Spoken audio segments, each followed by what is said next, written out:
antropologías tan importantes como la que nosotros ofrecemos, porque nosotros nos vamos a encontrar con un detalle singular. Si pretendemos modificar algo, generar algo nuevo o remozar algo que tal vez no esté funcionando adecuadamente, siempre tenemos que ir para atrás.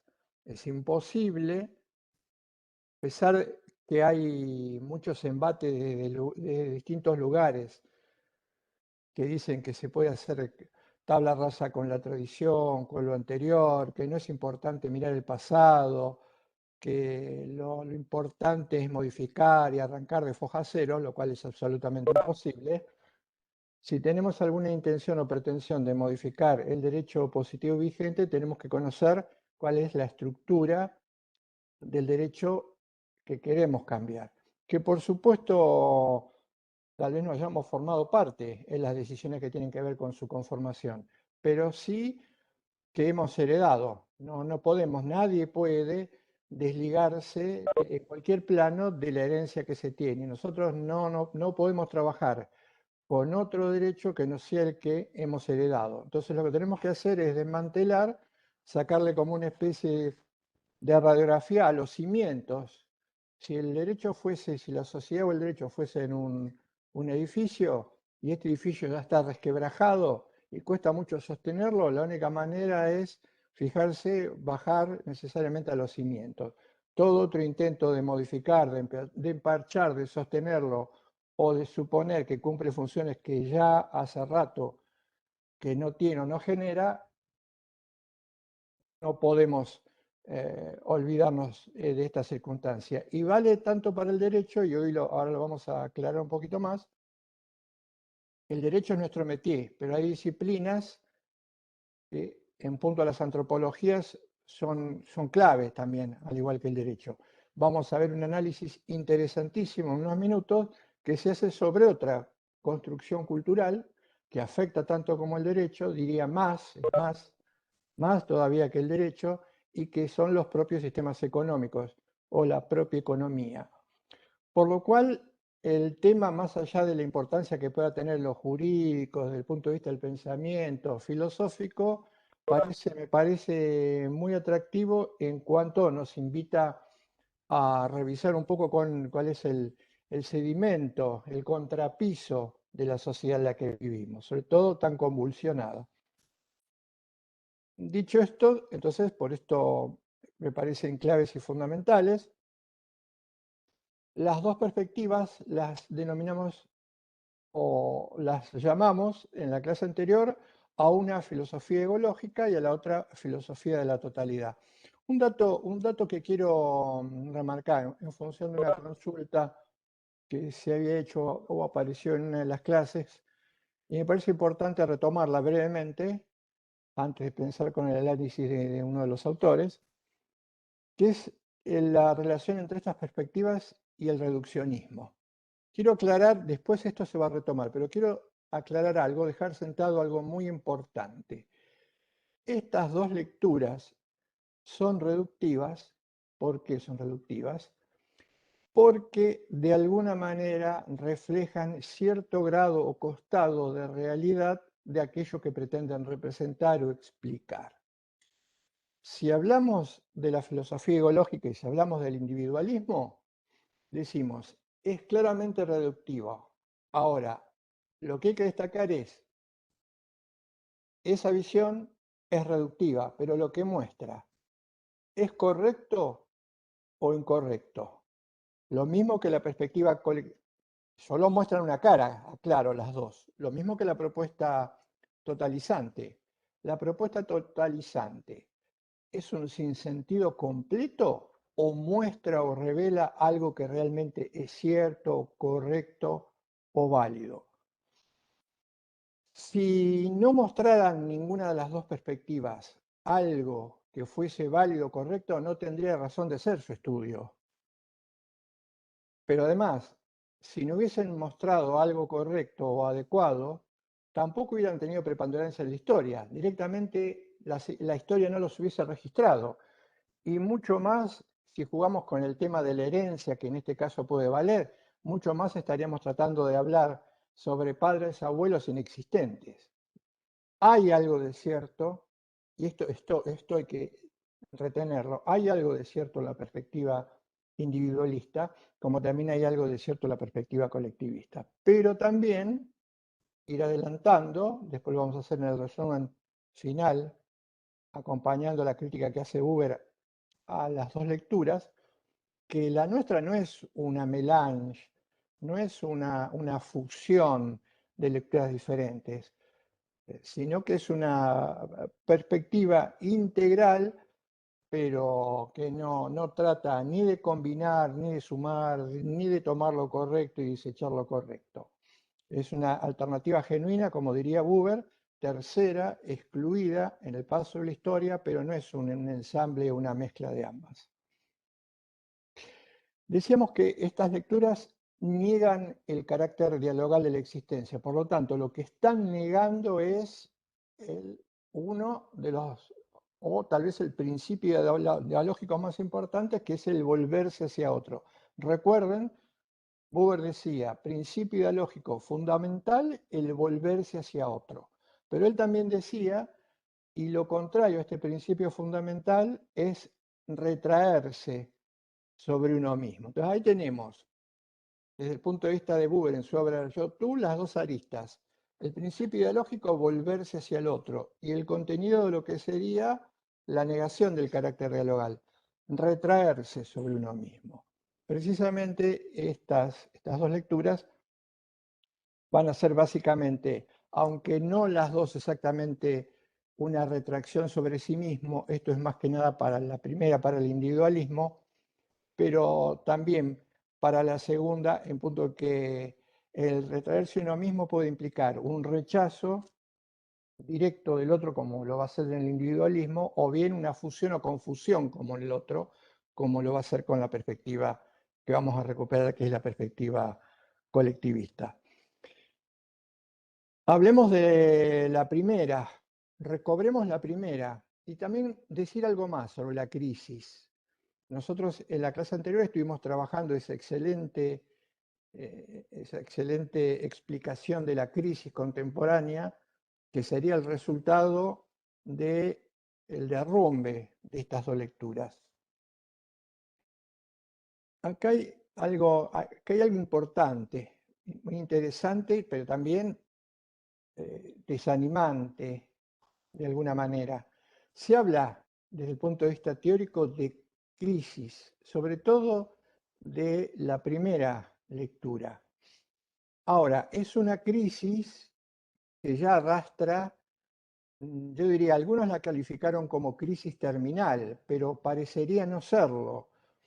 Y si tuviéramos que hacer alguna analogía con una enfermedad, aunque estamos hablando son términos que pueden utilizarse también en medicina, crisis, fracaso, enfermedad, diríamos que es como una especie de cáncer, porque se metamorfosea, aparece cuando se cree que ya está extinguido, cuando se dice es el fin de esta era, reaparece bajo nuevas figuras, con nuevos ropajes, la crisis se acentúa, pero al mismo tiempo, estoy hablando concretamente del individualismo, esto es innegable, pero al mismo tiempo con algo que a veces escapa del análisis, pero que se torna preocupante.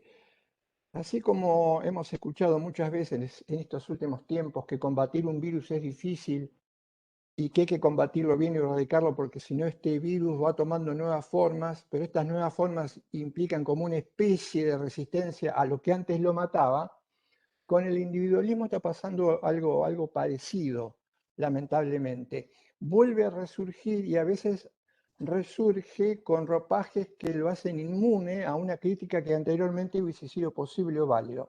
De hecho, sigue siendo en gran medida el suelo fundante, el humus nutricio de las actitudes, del talante, del comportamiento y de las respuestas que la sociedad le da a los inconvenientes o problemas acuciantes. Vamos a ver después que podemos tomar algunos ejemplos, o es posible tomar algunos ejemplos de las situaciones que se han vivido mundialmente el caso de la pandemia, el caso del COVID, en donde las aristas más negativas de la condición humana, específicamente esta actitud individualista, han resurgido, han reflotado o se han mostrado como tal vez no habían tenido expresión hasta este momento en la historia.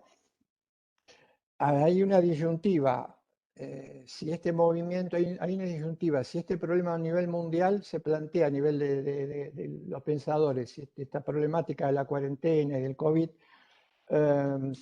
muestra o hizo mejor al ser humano o muestra algo que el ser humano tiene pero que oculta. La mayoría, y yo coincido con ellos, creo que lo que ha mostrado es una de las facetas más negativas de la condición humana.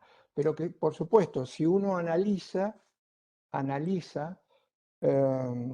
y en algo que todavía no está concluido, por supuesto, que está completamente abierto, lamentablemente. Si uno analiza comportamientos, los comportamientos, verá que va a encontrar una enorme compatibilidad en lo que llamamos actitudes individualistas o reticentes a considerar al otro en lo que hemos vivido y que se está viviendo. Pero algo más también me parece importante. Hablamos de la crisis, hablamos del intento de cambiar, de generar nuevas respuestas o nuevas alternativas. Buber habla de la alternativa genuina excluida. Y va a venir la cuestión de cómo se motoriza este cambio. El autor que vamos a analizar va ahora, en lo inmediato, dice algo muy interesante, que es Remy Quan, ya lo conocen, lo presentamos, su obra Filosofía Social es un texto magnífico, antropológico. Hemos visto o trabajamos sobre el capítulo 2 y lo hicimos a la inversa porque decidimos empezar con nuestra perspectiva dialogal, por eso alteramos el orden cronológico del texto, pero en esta segunda parte subimos el capítulo primero. También podríamos saber, en algún momento lo hicimos, empezar por individualismo y igual llegar a la perspectiva dialógica. Él va a apuntar, voy a marcar esto, después lo vamos a desenvolver a la cuestión. Él va a marcar algo interesante, al decir, no solamente una sociedad se nutre de ideas, de normas, de pautas a seguir, sino también que es fundamental descubrir cuál es la base de esa sociedad, la estructura sobre la que está apoyada, los hechos que conforman esa sociedad. Porque esto es un enemigo formidable para la modificación y para el cambio. So pena de caer, como cayeron muchos autores en lo jurídico, muchos pensadores jurídicos de siglos pasados, en un mero voluntarismo, lo que hay que tener en cuenta es que para modificar las condiciones y generar la aparición de la tercera expectativa genuina excluida, hay que modificar las estructuras. No se puede modificar un status quo, una situación, una herencia cultural negativa con un simple cambio de perspectiva. Si no se modifican las estructuras, no cambia nada. De hecho, esto explicaría por qué muchas veces uno puede abrir la conciencia a cuestiones distintas, diferentes, pero después en la realidad, en la práctica concreta, esta conciencia se encuentra con enormes escollos. Es que el problema está instalado porque está incorporado a las estructuras.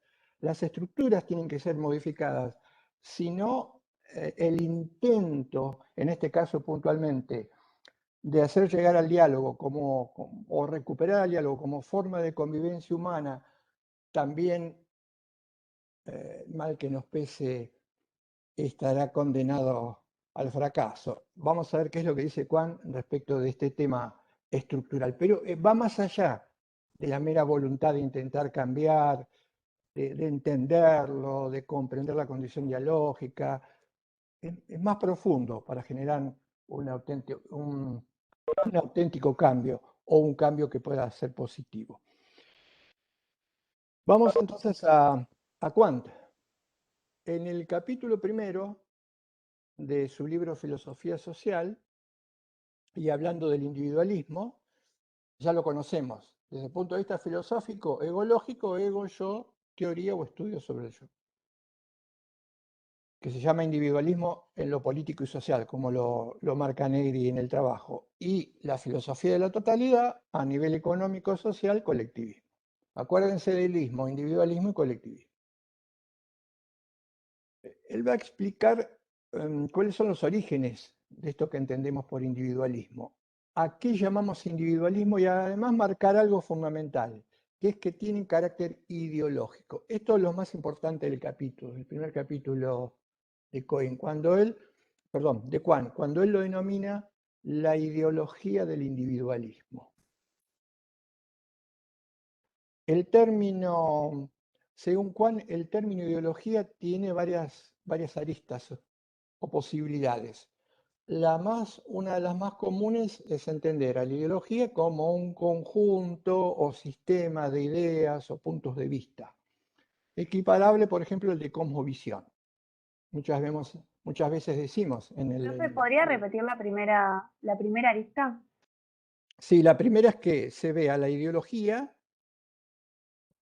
se considera a la ideología como un conjunto o sistema de ideas, puntos de vista, teorías. Es lo que habitualmente se conoce como cosmovisión. Gracias. Fíjense que en el idioma, en el lenguaje coloquial, esto se ve representado, por ejemplo, se ve mucho en manifestaciones artísticas, en letras de canciones. Cuando se usa la palabra ideología, se la usa en el sentido de ese conjunto de saberes, conocimientos, creencias, puntos de vista que tiene una persona. No es que esté mal este concepto, pero es un concepto que no tiene un rigor científico, filosófico, si se quiere, adecuado para entender la cuestión.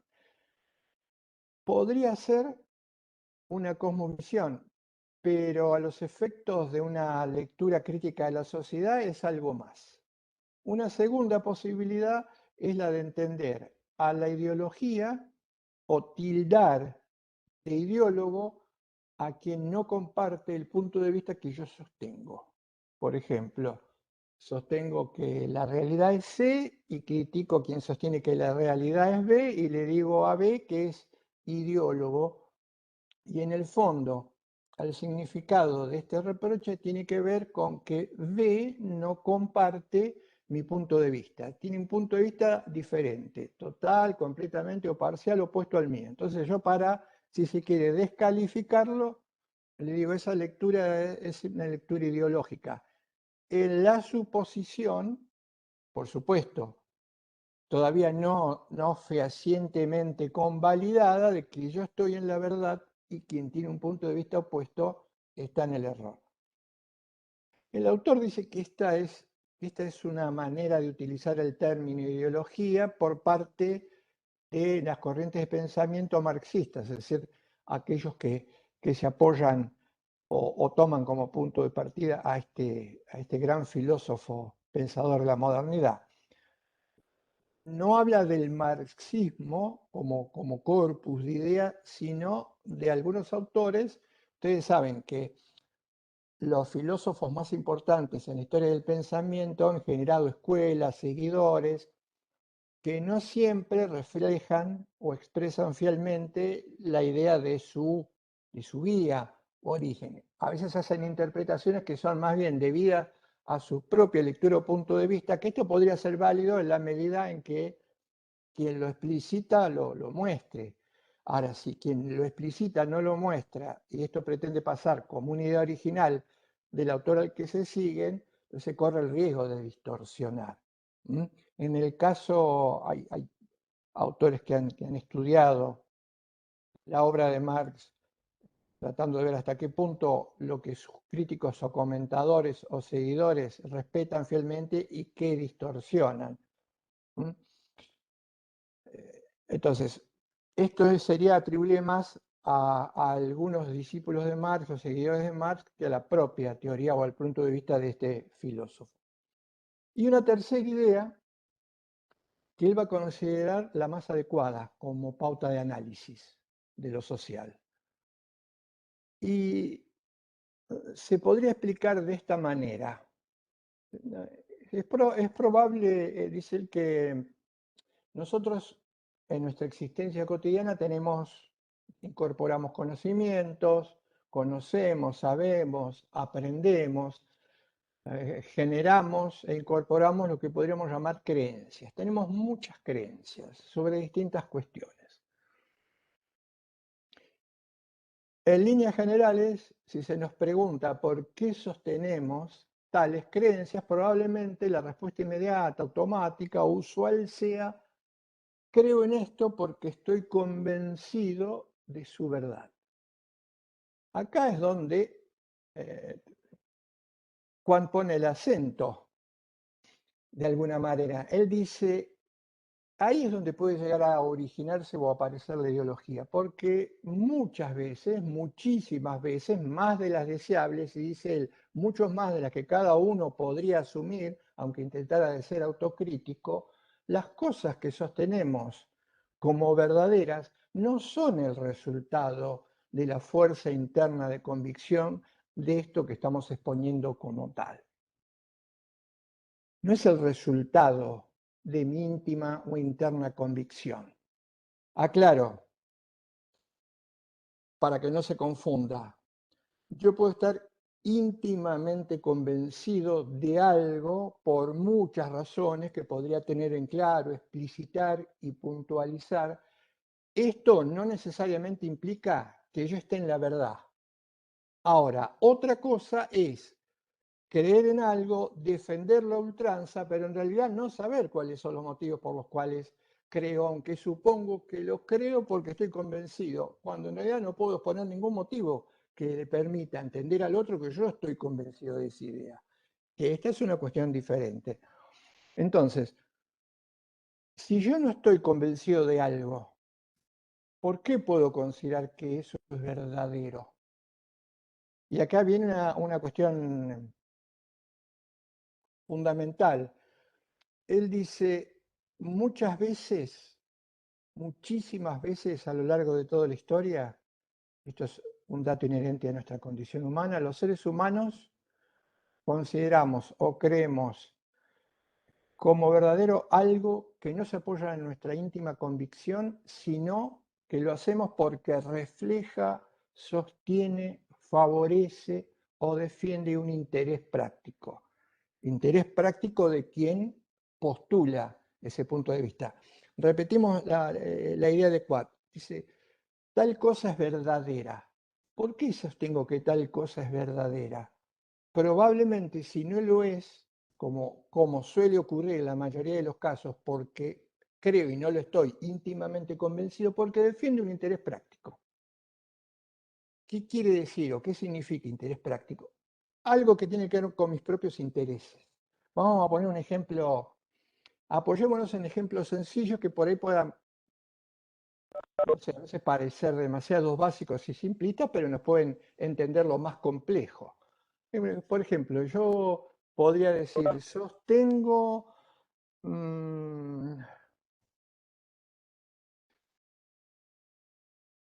creo que quien ocupa, de hecho, enormes extensiones de tierra, por el hecho de ser ocupante y que esas enormes extensiones de tierra hayan sido el resultado de una transmisión en generaciones anteriores, es el legítimo poseedor de esas tierras.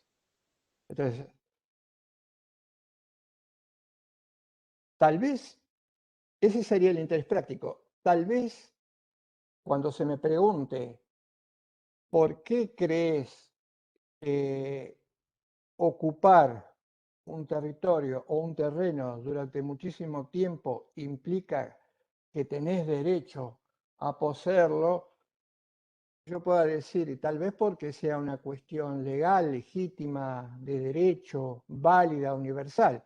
Sin embargo, yo puedo estar o voy a estar adhiriendo a ese punto de vista porque efectivamente, de hecho, yo estoy ocupando miles de hectáreas por generaciones, aunque no pueda encontrar ningún título de propiedad que avale esas tierras que ocupo.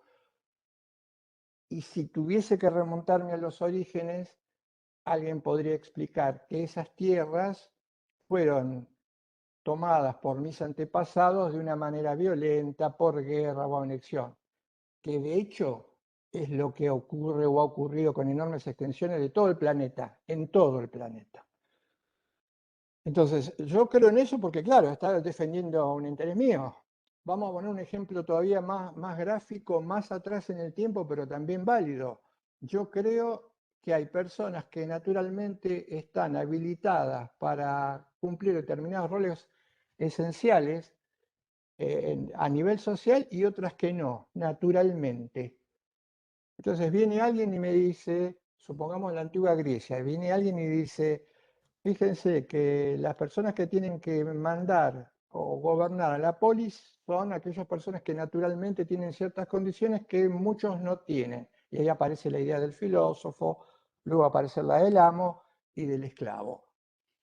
No puedo, si yo soy un amo, entonces voy a creer en esa idea de que naturalmente yo estoy por encima de los otros y es correcto, es adecuado que alguien, en este caso yo, mande a muchas otras personas y los haga girar alrededor de de mi órbita. Ahora, dice ¿cuánto puede sostenerse un punto de vista que se considera verdadero?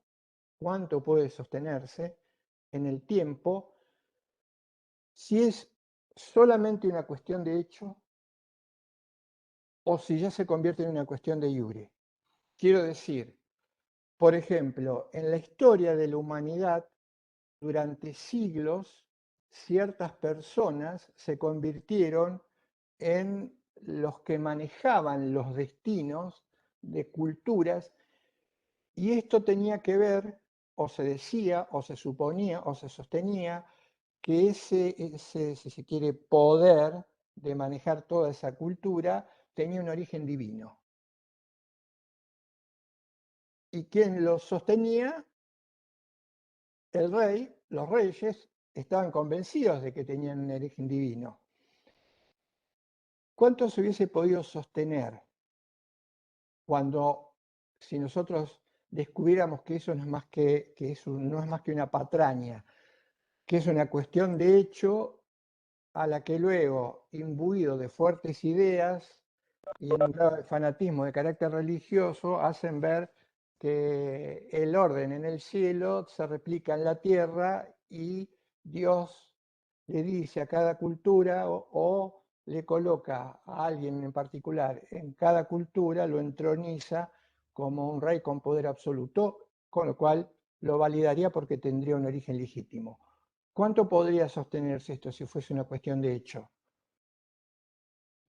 Poco, más o menos, mucho, no importa, no sé, es aleatorio, pero en algún momento se desmoronaría. Ahora, si yo consigo hacerle ver a quienes están por debajo de ese poder real que realmente generar la convicción de que realmente esa persona está allí por designio divino, convierto una cuestión que es de hecho, naturalmente las monarquías son una cuestión de hecho,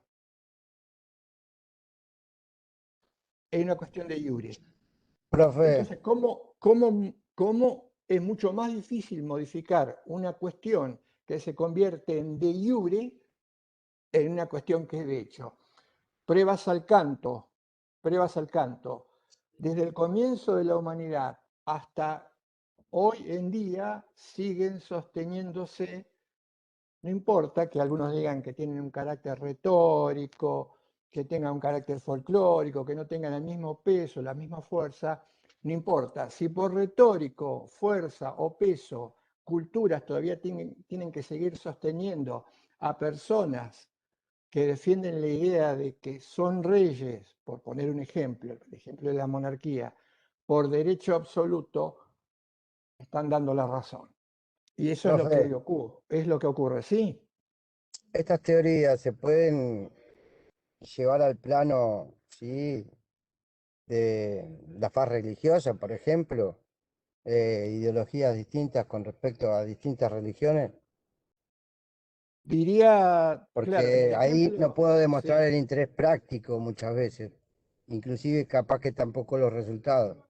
Son creencias que uno lleva, que son profundas, pero muchas veces, quizás muchas están relacionadas o sea, las distintas religiones, pero bueno, no puedo demostrar. No, no, no, está bien, es pertinente el comentario. Y además, al hablar de origen divino, estamos hablando necesariamente de un vínculo, de una cuestión religiosa. Sí, sí, Por ejemplo, si hablamos de las monarquías, hablamos de las monarquías que tuvieron que ver con nosotros. La monarquía española, los reyes estaban investidos por voluntad divina. El- en cuanto a esto, vos podés ver acá, ustedes pueden ver acá, que es una cuestión de hecho. Alguien toma el poder, se considera en condiciones de tomar el poder, se hace cargo del poder. Ahora, si ese poder está basado en el engaño, en la mentira, en una correlación de fuerzas que no existen, tener armas que después se pierden, etcétera, etcétera, como puede haber pasado y como pasa en la historia, esta es una cuestión de hecho. ¿Cuánto tiempo puedo, por ejemplo, si alguien se hubiese constituido en dominador de una cultura por el hecho de suponer, y esta creencia por los dominados, de que tenía mucho más armas o cantidad de armas que los dominados, y si esto después se demostrase que no era cierto, hubiese durado, tal vez no hubiera durado nada, porque era una cuestión de hecho. Ahora, si yo convierto esa cuestión de hecho en una cuestión de iure, por ejemplo, apelando a qué, dice Juan, ¿cuáles son las apelaciones clásicas para convertir algo de iure, algo que es relativo en absoluto? Las apelaciones clásicas son decir, eso es el resultado de la historia, ¿m? El producto natural de la historia. La historia dice o hace que las cosas sucedan como tienen que suceder. Entonces, si claro, la yo, historia ha puesto, sí, déjame que termine esta idea, y voy a todavía no terminé de responderte, y voy a la idea de que lo que la historia marca es lo que tiene que acontecer. Entonces, por ejemplo, imagínense en una cultura muy apegada a los movimientos cósmicos, al fatalismo como la griega, que se le dijese que los acontecimientos que ocurrían tenían que ver con el destino. Si los griegos consideraban entonces que si el destino tallaba en eso que les tocaba vivir, no podían decir ni hacer nada. La segunda era motivaciones de carácter religioso, como este ejemplo que les estaba contando, las apelaciones a la divinidad. Y la tercera es apelar a cuestiones de naturaleza. Cuando Aristóteles decía que el varón era mejor que la mujer, estaba apelando a una cuestión natural. Por eso lo natural se supone que tiene que ver con un origen divino, y entonces lo natural no se puede modificar. Fíjense ustedes, aquí hago esta digresión, cómo en el lenguaje coloquial, en el uso común, muchas veces catalogamos algo como negativo, como erróneo y equivocado, y decimos es contra la naturaleza. Hay una frase latina, una especie de abreviatura que dice esto está mal porque es contra natura. ¿Qué implicaría contra natura? Implicaría que la naturaleza ya nos da, con sus leyes, cómo tienen que ser las cosas y cómo deben ser las cosas. Entonces, como la naturaleza ya nos dice que esto tiene que ser así y en los hechos es diferente, inmediatamente viene el ataque. Eso es contra natura, es contra la naturaleza, y esto en sentido coloquial. Yo he escuchado estas frases o he podido percibir el trasfondo de muchas cosas que se dicen, y estamos en el siglo XXI, no estamos en la Grecia de Aristóteles. ¿Quién dice que lo natural es lo que tiene que ser? ¿Qué entiendo por natural? Porque además acá hay una cuestión eh, muy importante. Acá hay una cuestión básica. Hay que darse cuenta de lo siguiente. Si yo caigo en las redes, si yo caigo en las redes de la naturalización, estoy cayendo en lo que Buber llamaba anulando el principio de reversión. Estoy cayendo en el fatalismo. Todas las creencias que tienen que ver con que las cosas ya están dadas de antemano, que el destino ya se conoce, que el destino es previsible, que esto es natural, que hay que leer el orden de las cosas, que hay que fijarse qué es lo que nos dice la historia. Todo esto anula la capacidad de reversión, dice Buber, porque nos lleva tarde o temprano al fatalismo. No lo puedo cambiar. Si es natural, no lo puedo cambiar. Si lo dice la historia y la historia yo no la hago, no lo puedo cambiar. Si es una cuestión de origen religioso divino, no lo puedo cambiar. Esto es esencial porque somos sociedades muy marcadamente dominadas por esta idea de fatalismo y no retrotraer y posibilidad de no revertir lo que ocurre. Y para cerrar y responderte, yo sería muy cuidadoso qué es lo que quise decir o qué es lo que podría defender Juan y qué es lo que podríamos agregar desde el punto de vista religioso. No estamos cuestionando, no está en juego en esta afirmación la existencia o la no existencia de Dios. Lo que sí está en juego, y esto lo marca, vamos a ver si lo podemos incorporar después, como tema o desarrollar, no sé si hoy me va a dar el tiempo, algo que Juan avanza un poco más adelante, y esto sí me parece importantísimo. El ser humano ha abusado y abusa de motivaciones religiosas para sostener la facticidad social. Y dice Juan, el problema es que el abuso de las motivaciones religiosas para sostener una facticidad social se pone en contra de lo religioso.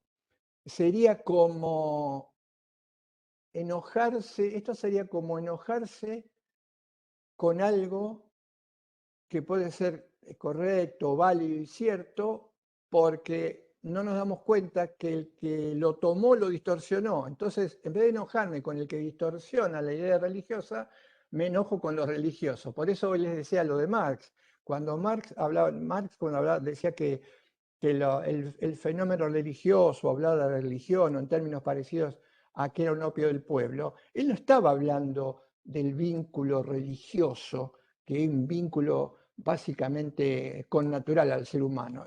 Marx hablaba de la, la, la distorsión que se hacía de ese mensaje religioso con el cual se pretendía sostener o mantener ciertas desigualdades, motivación religiosa, dice Juan, para sostener un estado de cosas que no tendría que ser válido, que no debería ser válido. Y esto ha jugado fundamentalmente, sobre todo muchísimo en la religión católica, esta motivación. Todo se tiene que mantener porque así lo pide o así lo exige Dios. Bueno, Profe, este llenar, sí, ya te escucho, este llenar de motivaciones religiosas para sostener normas morales o normas fácticas ha generado, necesariamente genera una actitud de rechazo o en contra. Sí. sí, no, bueno, retomando a lo que yo, a la pregunta que había hecho, sí, sí, no, no estamos cuestionando si la existencia de Dios, pero bueno, justamente me retrotraigo a la historia y acá donde dice del interés prácticos, ¿no?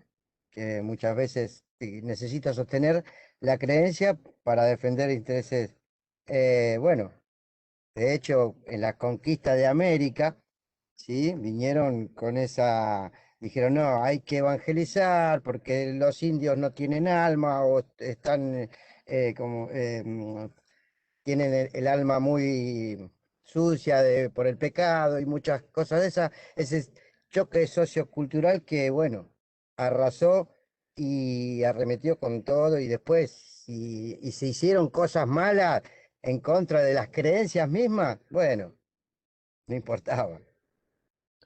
Fíjate, claro, vos fíjate ahí que en ese caso, por ahí adelantamos un poquito, pero o nos metemos en algo que iba a ser medio como colateral, pero qué interesante esto, ¿no?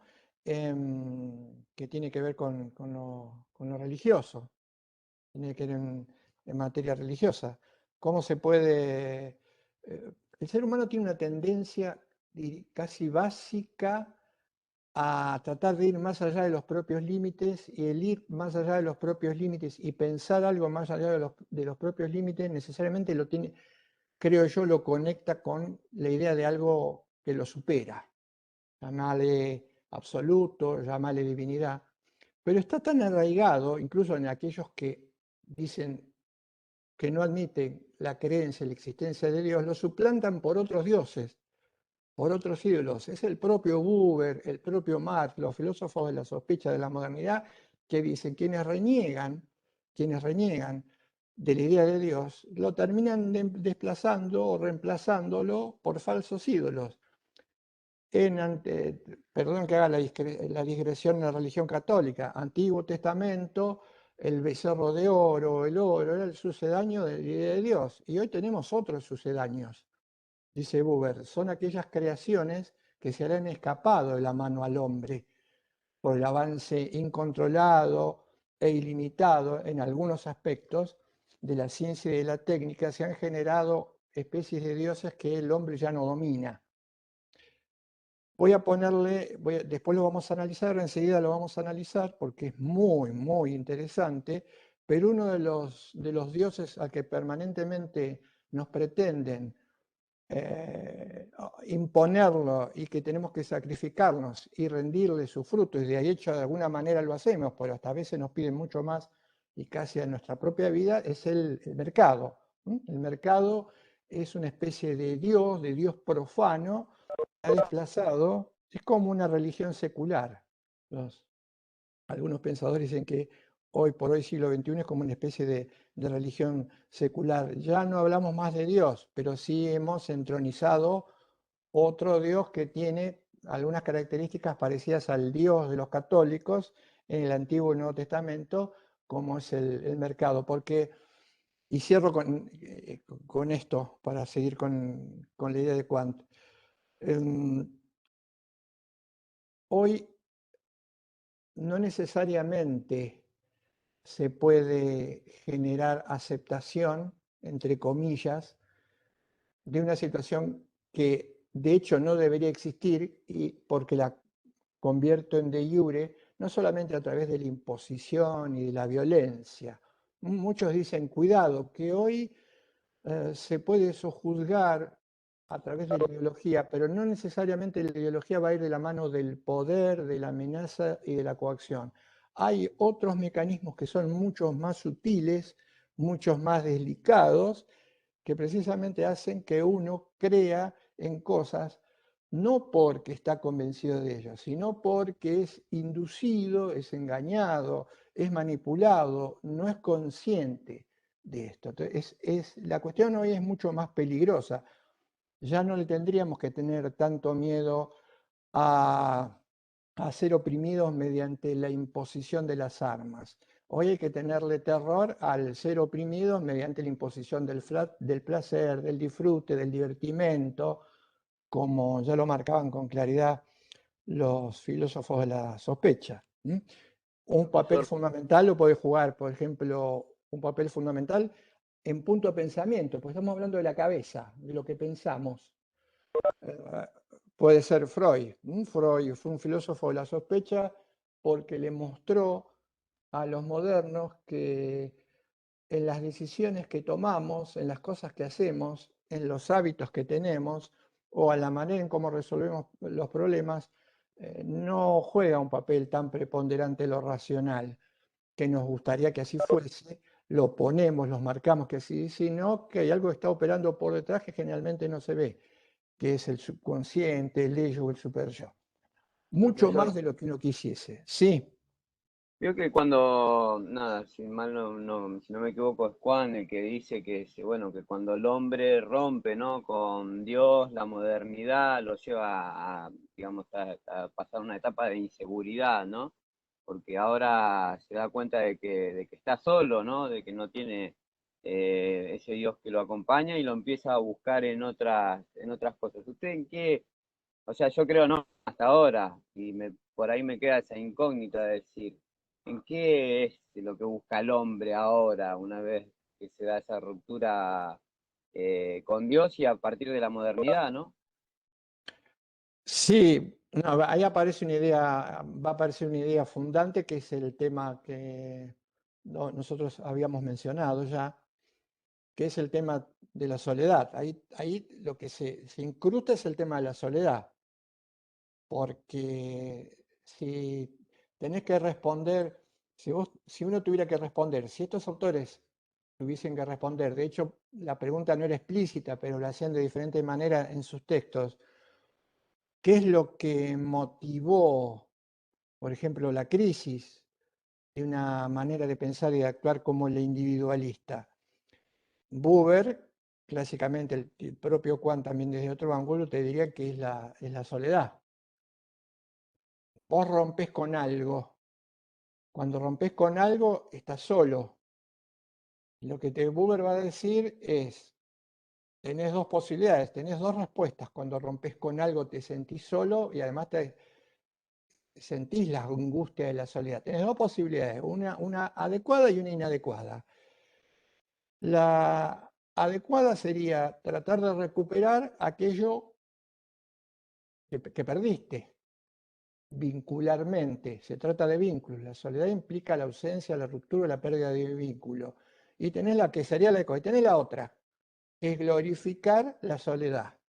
En vez de decir, tendría que modificar mi actitud, mi punto de vista y rodearme de más gente para no sentirme más solo, glorifico ese estado. Entonces, a partir de que empiezo a glorificar ese estado, digo, estoy bien solo, es mejor estar solo, no me van a jorobar aunque esté solo, me manejo mejor solo, nadie opina, nadie me molesta, nadie me corrige, es mejor, es muy bueno estar solo. Y yo puedo conseguir todo solo.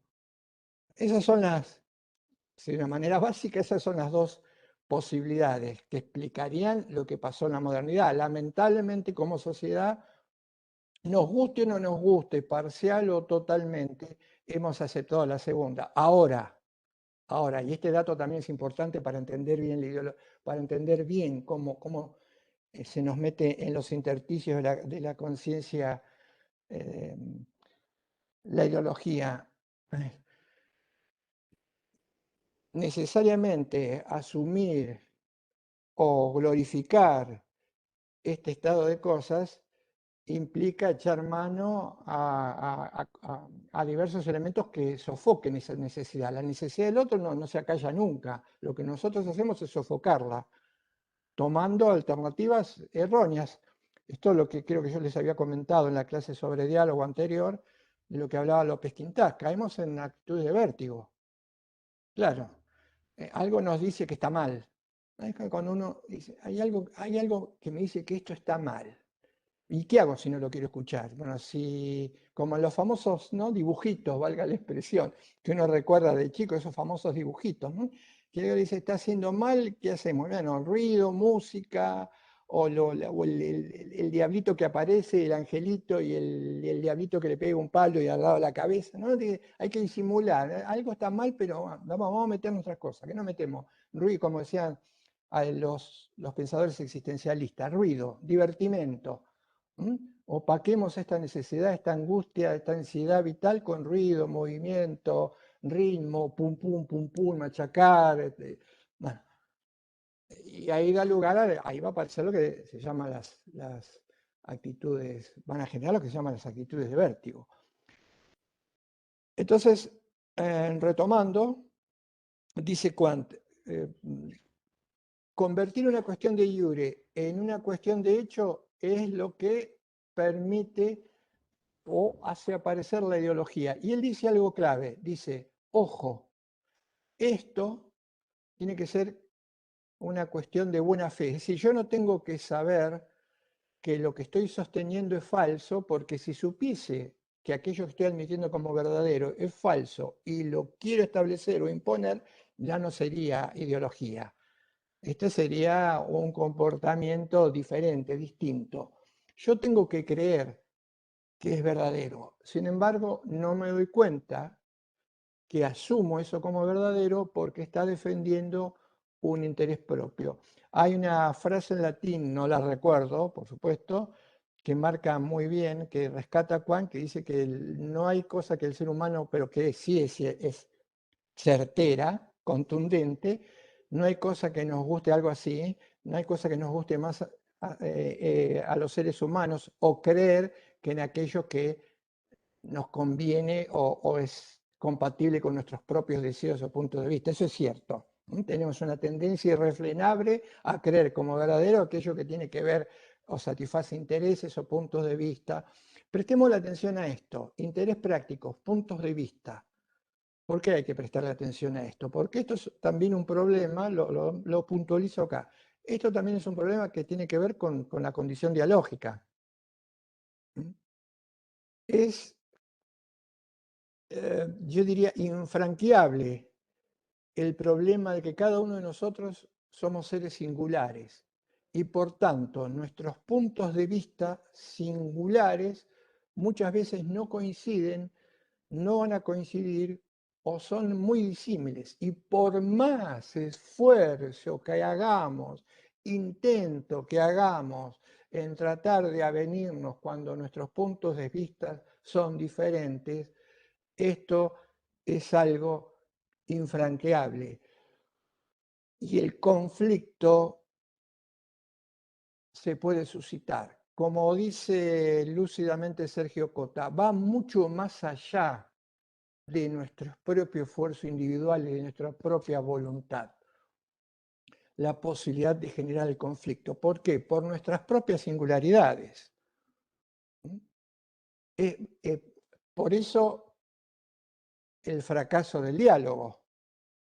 Por eso, siendo realistas y no voluntaristas, el conflicto no puede desaparecer de la condición humana, porque la singularidad de los puntos de vista hace que muchas veces estos sean incompatibles. Ahora, esto hay que asumirlo como hay que asumirlo y generar o tratar de generar respuestas para que ese conflicto que se tiene que producir o se puede producir ineludiblemente no se produzca, se atenúe y con esfuerzo podamos pasar del no diálogo al diálogo. Ahora, pensar que con nuestra voluntad podemos evitar el conflicto, estaríamos pensando en algo que no se corresponde con nuestra condición humana. Entonces, tenemos en claro lo que significa ideología. Tengámoslo muy en claro porque esto se va a aplicar al individualismo y al colectivismo. Es interesante lo que marca a continuación Kant al hablar de individualismo, porque es similar con otro lenguaje y con otra terminología a lo que Buber planteaba como actitudes ante el mundo, yo, tuyo, ello. Kant dice lo siguiente: nosotros los seres humanos somos seres que nos situamos en el mundo, advenimos al mundo, tenemos que manejarnos dentro del mundo y el mundo nos ofrece posibilidades, pero también nos generan problemas. ¿Y qué hacemos? Intentamos afrontar estos problemas, resolver estos problemas, actuando, interactuando con el mundo. Esto es lo que Kant va a llamar lo que él denomina pensamiento en acción. Es decir, sin necesidad de reflexionar sobre nada de lo que hacemos, es cierto que actuamos, nos movemos y nos desenvolvemos situándonos. Por ejemplo, entro a una habitación y aunque no reflexione sobre ello, aunque no implica que tenga que tener un título primario universitario, ¿qué hacemos si tenemos que leer o mirar algo? Dice Kant. Vamos a tratar de ubicarnos en un lugar en donde ingrese la luz, estemos cómodos, es decir, nos situamos, entendemos. Parece que no lo estuviéramos pensando, pero no vamos por instinto a ocupar un lugar en donde da la luz. Es porque comprendemos la situación, aunque no estemos reflexionando. Actuamos, pero no estamos actuando de manera automática, como si fuéramos un robot. El ejemplo más claro todavía es el del manejo. Cuando una persona está manejando, para manejar no está reflexionando sobre si tiene que apretar el freno, poner el guiño, mirar por el espejito, con todo lo que esto implicaría, ponerse a pensar y reflexionar cada segundo al volante, porque esto sería imposible, no podría haber tránsito vehicular. Sin embargo, quien maneja no podría decir que está manejando como un autómata. De alguna manera está situado, entiende, dice Juan, el tráfico, sabe cuándo acelerar, cuándo frenar, cuándo hablar con el acompañante y cuándo no, conoce, maneja, entiende la situación. Esto se llama, tenemos atención, dice, esto se llama pensamiento en acción. El pensamiento en acción no tiene reflexión, no nos ponemos a distancia de lo que hacemos. Lo hacemos, entendemos lo que hacemos y logramos objetivos. Y de hecho no reflexionamos, no tomamos distancia para hacerlo. El ejemplo del automóvil es clarísimo. Hay un pensamiento en acción, dice Juan. Pero también podemos tomar distancia de lo que hacemos.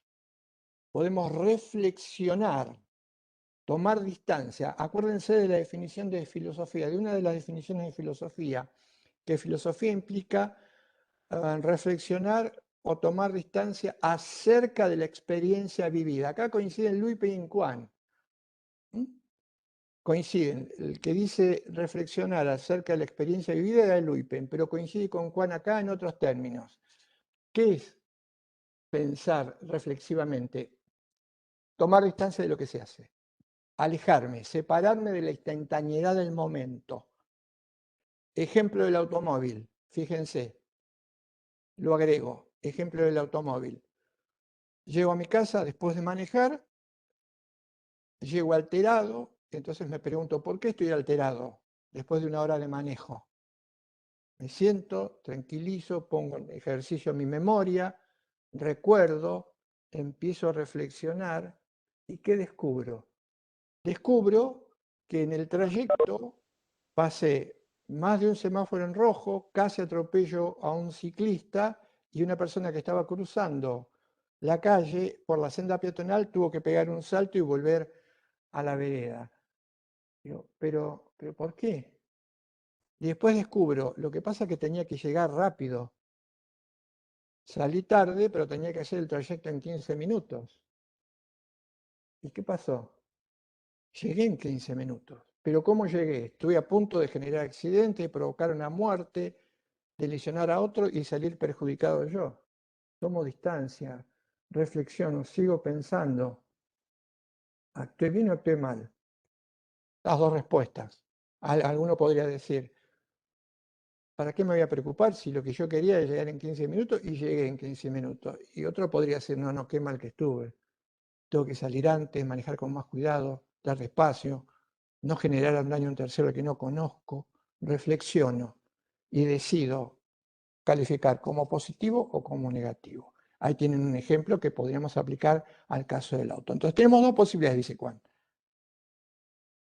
El ser humano piensa en acción y reflexiona sobre lo que hace, lo que se llamaría reflexión o pensamiento teórico.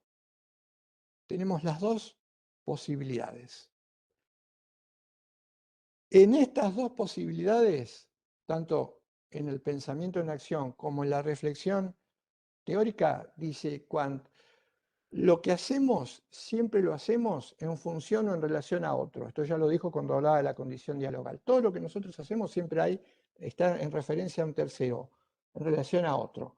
Entonces, en nuestra actitud en el mundo, ante el otro, podemos tener básicamente dos posturas. Una, aceptarlo, la aceptación de este otro, y la otra es rechazarlo o recusarlo. Esas dos posibilidades, aceptarlo y recusarlo, pueden ser analizadas desde el punto de vista del pensamiento en acción como del pensamiento reflexivo. Ahora, dice Juan, cuando yo hable de la ideología del individualismo, me voy a estar refiriendo a la segunda posibilidad, al pensamiento teórico o reflexivo, no al pensamiento en acción. Vuelvo a remarcar, en el pensamiento en acción, cuando salimos al mundo, tenemos esas dos actitudes. ¿A qué se debe la actitud de aceptación o de rechazo? Dice Juan, bueno, puede estar vinculada con cuestiones del temperamento, puede estar vinculada a cuestiones genéticas, puede estar vinculada a deformaciones del entorno. De hecho, conectada con el temperamento, de hecho, aceptamos o rechazamos desde el primer minuto de vida. Y esto puede verse como pensamiento en acción. Muchas veces tenemos comportamientos con los demás que diríamos no están automatizados, no somos del todo conscientes. Por ejemplo, podremos haber aceptado a alguien, pero podemos haber rechazado a otro. Sin embargo, dice Kant, y no se equivoca, no dejamos de ser responsables en ningún caso de la respuesta que hemos dado, en un sentido o en el otro. Cuidado, no nos escudemos en que no era consciente, en que obré como un autómata. No, no, no, no. Aún cuando se trate de pensamiento en acción, de alguna manera somos responsables, porque está en juego nuestra libertad, ¿sí? En el aceptar o en el rechazar, en un sentido o en el otro. Y después tenemos el pensamiento reflexivo. Yo puedo, acerca de lo que hice, reflexionar. Lo acepté. ¿Estaba bien o estaba mal? Lo rechacé. ¿Estaba bien o estaba mal? Tomo distancia de lo que pasó. ¿Es correcto? ¿Es incorrecto? ¿Está bien el haberlo discriminado? ¿Está mal el haberlo discriminado? Ahí estoy reflexionando, pensando, tomando distancia sobre ello. Y ahí puedo ser individual, perdón, ahí puedo aceptar o puedo rechazar al otro en ese pensamiento reflexivo. Por ejemplo, puedo decir que está bien, es un ejemplo que va a tomar Kant de Adam Smith, y lo vamos a analizar ya en el inmediato. Puedo considerar como válido que cada uno, socialmente hablando, se preocupe por sus propios intereses y dejar al otro que se preocupe por los de ellos, no inmiscuirse o no importarme cómo le vaya al otro, lo cual sería una actitud de rechazo. O bien puedo preocuparme, además de lo que a mí me ocurre, lo que le ocurre al otro, y pensar que es necesario ayudar o colaborar con aquel que tiene un problema socialmente hablando. Estas dos posibilidades son las que se le da al ser humano. Cuando hablamos de individualismo, cierra Juan esta primera parte diciendo, vamos a hablar de pensadores, de políticos, de filósofos, de economistas. Vamos a hablar del individualismo como una reflexión teórica, no como un pensamiento en acción. Por ejemplo, al comienzo habla de Descartes. Descartes fue filósofo. ¿Por qué la importancia de Descartes? La importancia de Descartes es porque él teoriza sobre la condición humana, reflexiona sobre la condición humana. Y al reflexionar sobre la condición humana cae en una actitud individualista. Por eso es importante Descartes. Independientemente, dice Kant, que Descartes fuese individualista o no en su vida cotidiana. ¿Por qué es importante? Porque él teorizó. Dice Kant que tal vez sea el primer pensador que reflexiona sobre cuestiones antropológicas. Y al reflexionarlo nos deja como legado su punto de vista. Vamos a hablar dos líneas sobre cómo lo hace Descartes, vamos a hablar del discurso de método, cuál es el mecanismo que él lleva para desembocar en su famosa frase.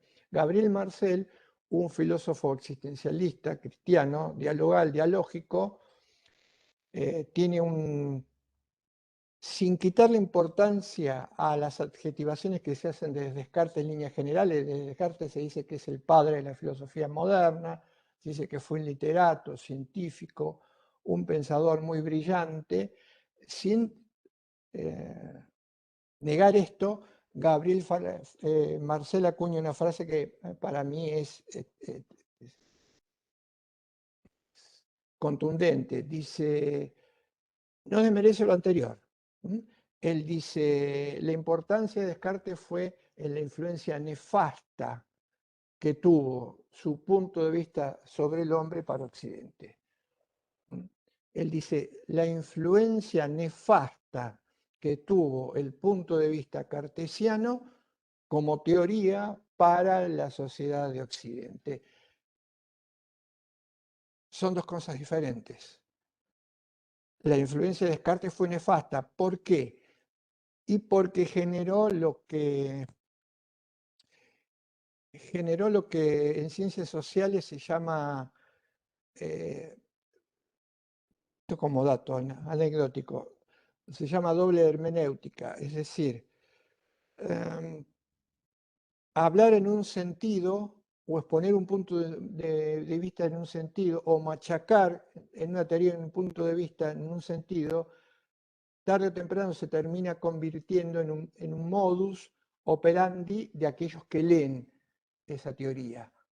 Porque tal vez refuerce una actitud o un comportamiento que se tenía con anterioridad a ese punto de vista. Al reforzarlo este punto de vista, la persona no modifica su comportamiento, sino que lo acentúa, que es lo que pasó con Descartes. Vamos a ver que la sociedad en la que vivió Descartes en ese momento estaba imbuida en gran medida por lo que podríamos denominar pensamiento en acción individualista.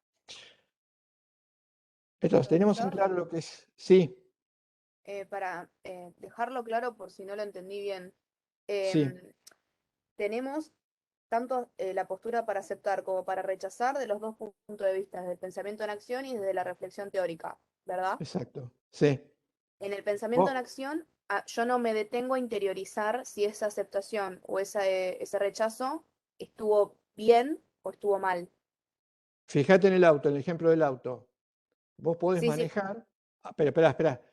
Vos podés manejar y al manejar no ser del todo consciente si la actitud que tenés cuando estás arriba del auto es respetuosa o no respetuosa. Y muchas veces se nos pasa.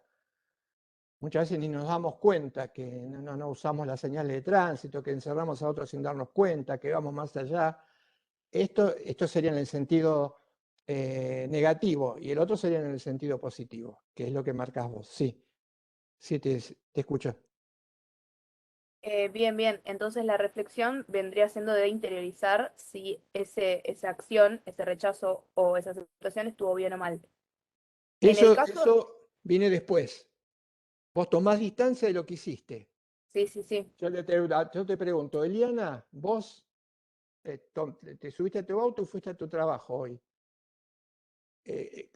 ¿Cómo estuviste? ¿Sos consciente que respetaste las leyes de tránsito? ¿Las respetaste? ¿A qué velocidad ibas? ¿Te diste cuenta si no encerraste a alguien?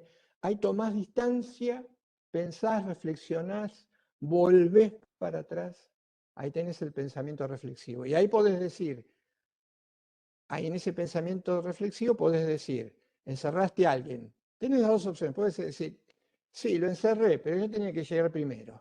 O podés decir, voy a intentar no hacerlo más. Porque aunque no me di cuenta, ahora estoy pensando, ¿por qué alguien me tocó bocina durante toda una cuadra siguiéndome atrás? Y yo pensaba que estaban tocándole bocina en el otro cruce, que era porque lo habían cerrado. Digo, no puedo hacer eso. Sí, sí.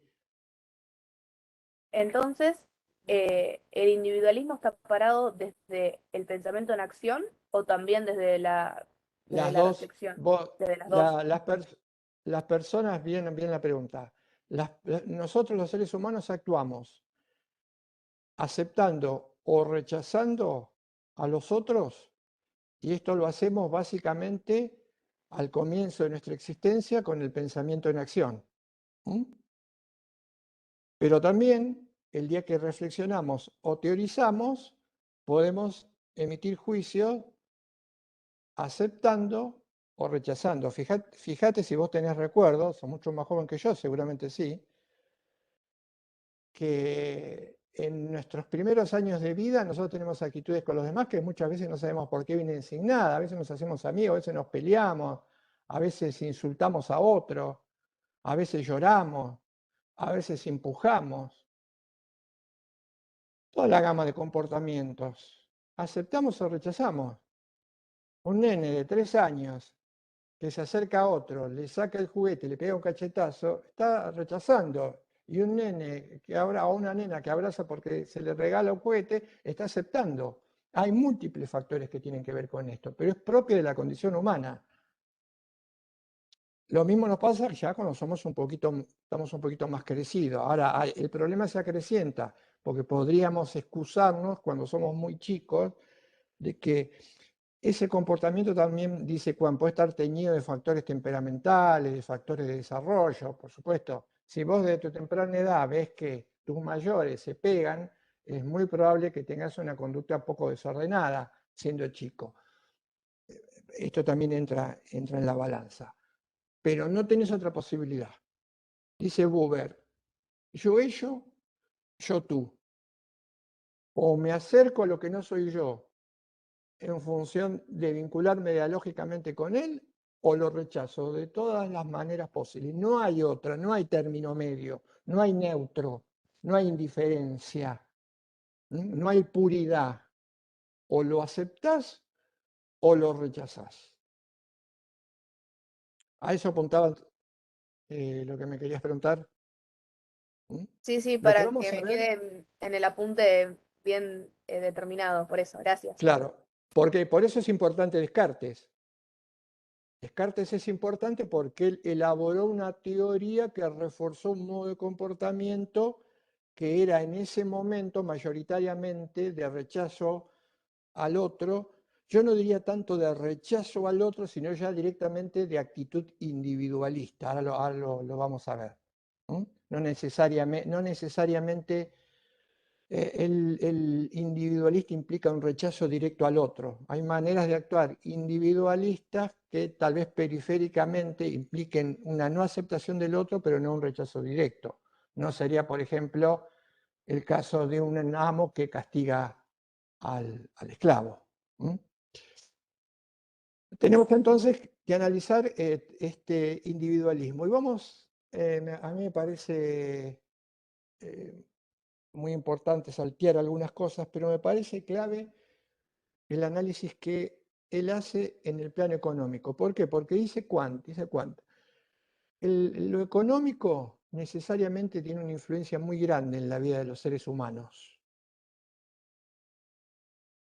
A tal punto que, aunque sea difícil suponer que lo económico abarque todas las dimensiones de la vida de un ser humano, es cierto que tiene una preponderancia fundamental sobre cada una de ellas, aunque no nos podríamos arriesgar, dice, al considerarla determinante. ¿Quién la consideraba determinante? Ya lo sabemos. Marx consideraba las aristas económicas de la vida en sociedad como determinantes. Entonces, vamos a ver por qué. Porque es acuciante, es actual, es interesante, está vinculado con el derecho. Por muchísimos factores recobran una enorme importancia trabajar sobre lo económico. Pero antes, algo más, quiero decir algo más, para que se pueda entender entonces claramente esta idea. Cuando se pregunta, ¿por qué en algunos momentos una sociedad puede estar o tener marcadamente comportamientos o pensamientos en acción individualistas y en otros marcadamente pensamientos en acción, diría, aceptantes del otro? Él dice que no se puede marcar una especie de recorrido histórico.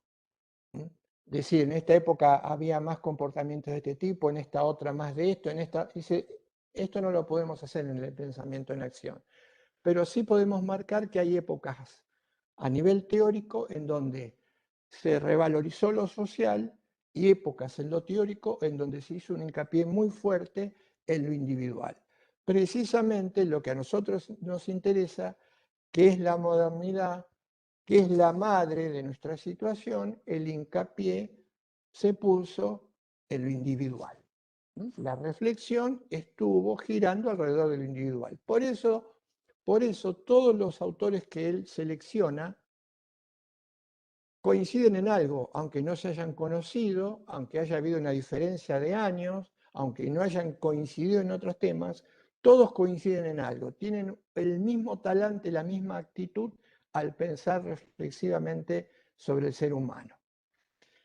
Él dice algo interesante, dice esto: una persona que por temperamento, historia, mentalidad y lo que fuese, tiene una actitud individualista en la vida cotidiana, marcadamente individualista, ¿podría desembarazarse de esa actitud individualista al momento de reflexionar y reflexionar de una manera social? Dice Kant, sí, sí, sí.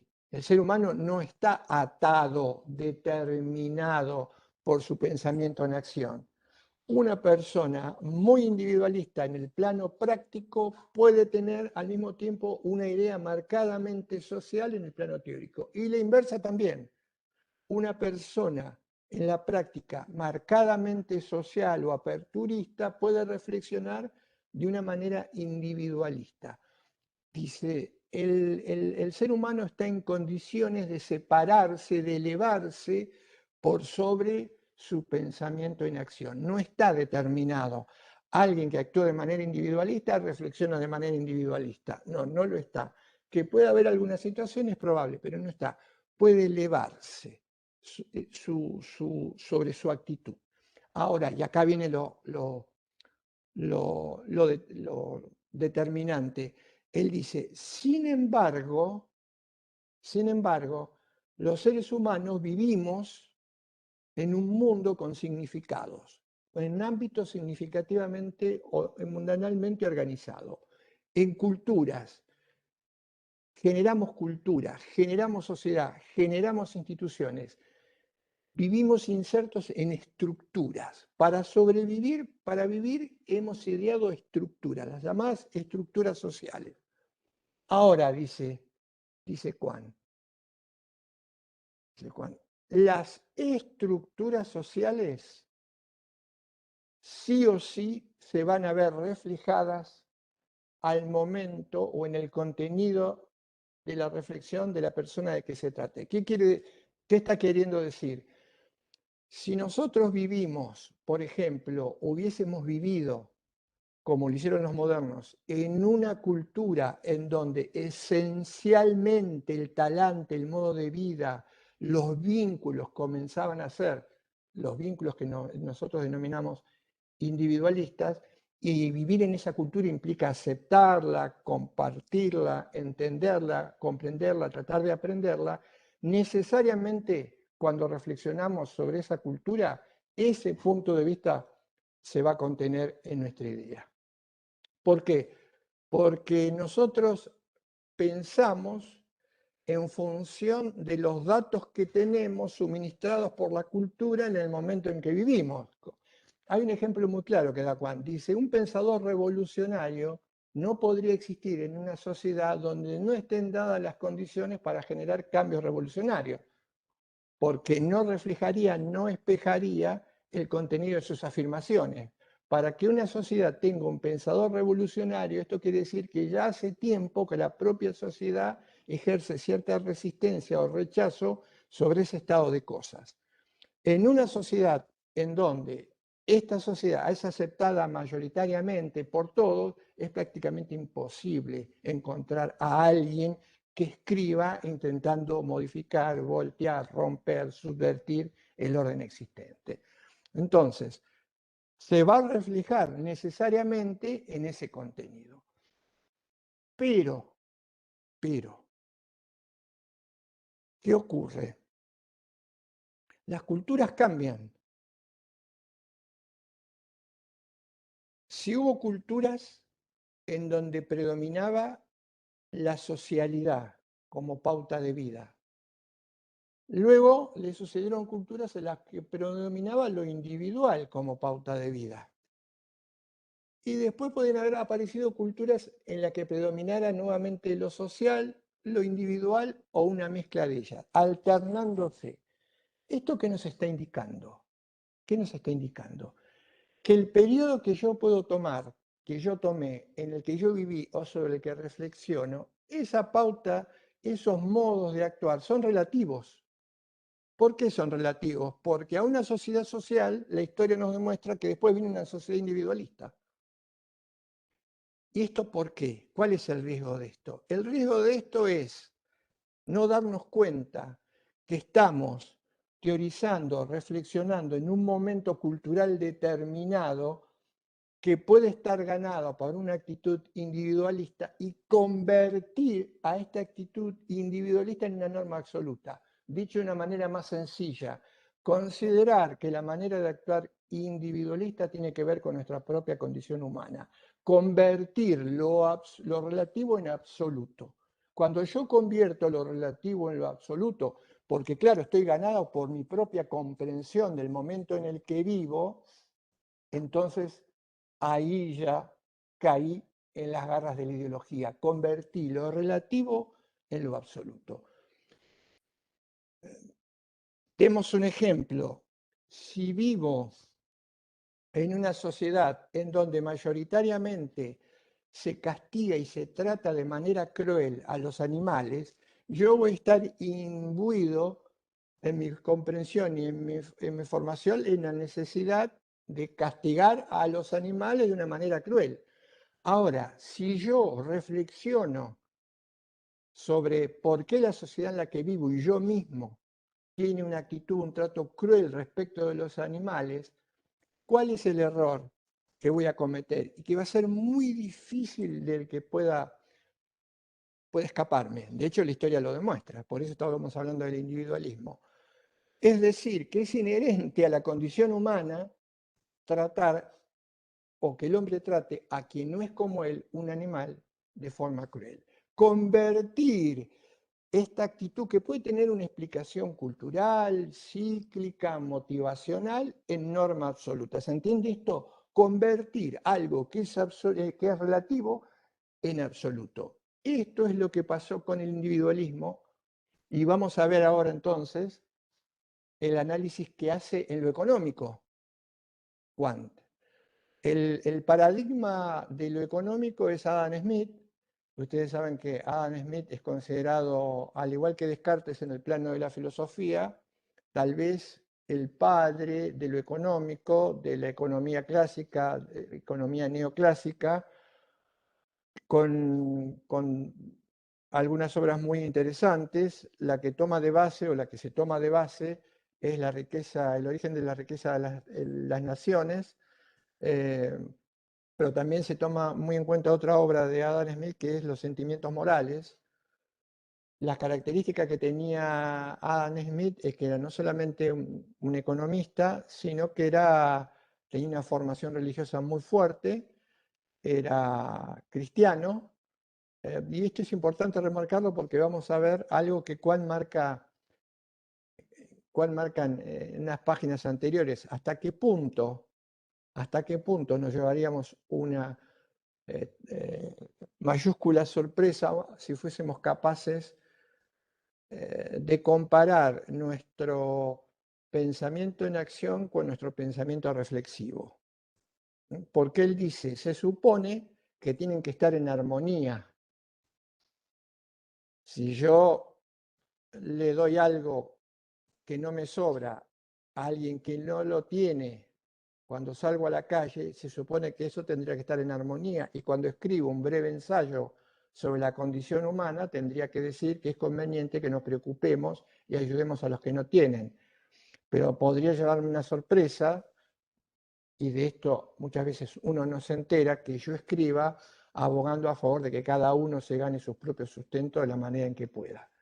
Dice Kant, menuda sorpresa nos llevaríamos los seres humanos cuando descubriésemos muchas veces la incompatibilidad de nuestro pensamiento en acción con nuestro pensamiento reflexivo. Esto es importante en el caso de Adam Smith. ¿Qué dice Adam Smith? Adam Smith dice lo siguiente. Él intenta explicar por qué ciertas naciones han crecido, ha aumentado su riqueza, el bienestar de sus habitantes, y otras no. ¿Cuál es la clave? Y él dice, Adam Smith dice lo siguiente, dice que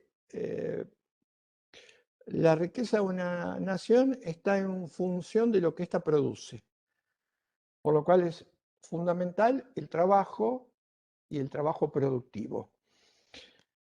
Y el trabajo productivo, que implica combatir la escasez de bienes, esto trata de hacer la economía, resolver esa escasez de bienes, se va a resolver si los producimos, si generamos producción, y con eso resolvemos la escasez y advenimos a las necesidades más importantes.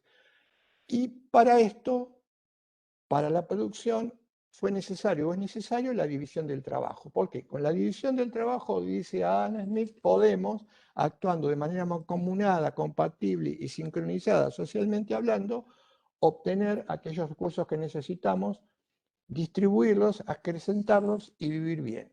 Ahora, uno podría pensar entonces que la división del trabajo es lo primario, es lo fundamental, lo más importante. El autor dice, no, lo más importante para Adam Smith es algo previo a esa división del trabajo. ¿Y qué es lo previo a la división del trabajo? Y lo cita y dice, antes de la división del trabajo hay algo que los seres humanos hacemos y que nadie más de los seres que pueblan el mundo hacen. Esto básico y primario, ¿qué es? Intercambiar bienes. Nadie ha visto, citado en el texto el ejemplo, y nadie ha visto a perros intercambiar huesos, pero sí, si nos remontamos al origen de la historia de la humanidad, lo básico es el intercambio de bienes. El trueque, lo que llamamos trueque, permuta. Esto es lo esencial, dice Adam Smith. Ese intercambio de bienes es lo que va a explicar luego la división del trabajo. Hasta ahí va explicando más o menos lo que sería el funcionamiento económico de una sociedad. Pero empieza o va más lejos y dice, ¿por qué se produce este intercambio de bienes? Y dice, porque evidentemente en la sociedad hay personas, o ¿para qué serviría este intercambio de bienes? Hay personas que carecen de estos bienes. Y entonces, ¿cuál sería la actitud a adoptar? Y dice Adam Smith, habría dos posibilidades para el que no tiene nada. Una, actuar como un perro que se acerca cuando tiene hambre a su dueño y empieza a merodearlo, a regatearlo, todo lo que hace una mascota, para que el dueño en última instancia le dé el alimento del que el perro no puede tener. Y esto sería el caso del mendigo. Pero, dice Adam Smith, la conducta del mendigo es temporaria, porque una vez que tenga aquello que luego le permita o que le pueda permitir ingresar al intercambio o a la compra de bienes, dejará de mendigar. Y la otra opción es la benevolencia. La benevolencia, ¿qué implicaría? Que alguien pueda vivir pidiéndole constantemente lo que no tiene a los demás. Pero dice él, remarca que esto es indigno de la condición humana. Y de hecho no pasa, dice Adam Smith. ¿Por qué no pasa? No tenemos una sociedad en donde todos están constantemente mendigando lo que no tienen a otro. Porque hay una tendencia en el ser humano que tiene que ver con el amor propio, ¿no? Lo que él llama amor propio, que es a mejorar la propia condición. Esto es esencial en el razonamiento. Hay una tendencia en el ser humano a mejorar su propia condición. Y esto tiene que ver con el amor propio. ¿Por qué? Porque dice Adam Smith, un mendigo inmediatamente se dará cuenta que si apela al amor propio del otro, ¿qué implicaría apelar al amor propio del otro? Apelar al amor propio del otro implicaría hacerle ver que la transacción, alguien que tiene muy poco, tal vez tenga algo que el otro que tiene mucho no tenga. Entonces, ¿qué hace? Excita el amor propio del otro, porque el otro quiere tener lo que todavía no tiene, aunque tenga casi todo. Y el que tiene algo quiere tener un poco más, que no tiene y no puede obtener. Entonces, ¿qué hace? No apela a la benevolencia, no le extiende la mano, no le pide por favor, excita el amor propio del otro, porque ¿en qué consiste el amor propio del otro? En la tendencia que yo también tengo, en este caso me pongo en lugar del mendigo, a mejorar de situación. Tengo, pero quiero tener más, o quiero tener mejor, o quiero tener diferente. Entonces voy a ganar en la transacción.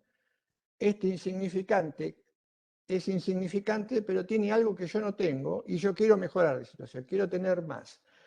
Se pregunta, ahí hace una interrogante interesante, Juan, porque dice, no estamos muy seguros si esta tendencia que marca Adam Smith es una tendencia natural, connatural, o bien es algo que él puede observar en la sociedad en la que vive. Pero inmediatamente se responde, no, claramente este dato Adam Smith lo maneja como un rasgo innato en la condición humana. Entonces volvamos para atrás. Según Adam Smith, es un rasgo innato en la condición humana, es decir, no es adquirido, no es aprendido, no es aleatorio, que cada uno pele por su propio interés. Y este propio interés implica la necesidad de mejorar su propia situación, su propio estado. A esto lo impulsa el amor propio. Insisto, dice Adam Smith, es una tendencia innata en el ser humano. Pero ¿qué ocurre? También dice Adam Smith, los seres humanos, en la reseña, tendemos a desprendernos de nuestros bienes, diríamos, a veces a gastar desmesuradamente, a despilfarrar. Sin embargo, tenemos ese deseo. ¿Por qué? Porque buscamos placeres y los placeres implican muchas veces que gastemos más allá de la cuenta. Pero dice Adam Smith, dice, nos tranquiliza, porque dice, esto pasa de tanto en tanto, no domina completamente al ser humano y de alguna manera siempre termina prevaleciendo esa necesidad de superarse. Entonces, lo más importante que es, socialmente hablando, que ese sujeto dé rienda suelta a esa necesidad de superación y que ahorre. Por eso el ahorro es fundamental, dice Adam Smith. ¿Y en qué consiste el ahorro? En acumular. ¿Qué es lo que tengo que acumular? Tengo que acumular capital, porque el ahorro implica el capital, la acumulación del capital. Y yo me quiero superar. Y si tengo 20 de capital, mi tendencia innata, con natural, grabado en mis propios genes, es a tener más. Entonces, si tengo 20, quiero acumular 40. Si tengo 40, quiero acumular 70. Si tengo 70, quiero acumular 80. Si tengo 20 y hay alguien que tiene 100, quiero 30. Esto está, dice Adam Smith, inscrito en los genes de los seres humanos. Bien, ¿cuál es el problema? No habría ningún problema si esta tendencia se dejase fluir libremente en las sociedades. Sin embargo, hay un escollo y un problema muy grande, que es la presencia del Estado, dice Dan Smith.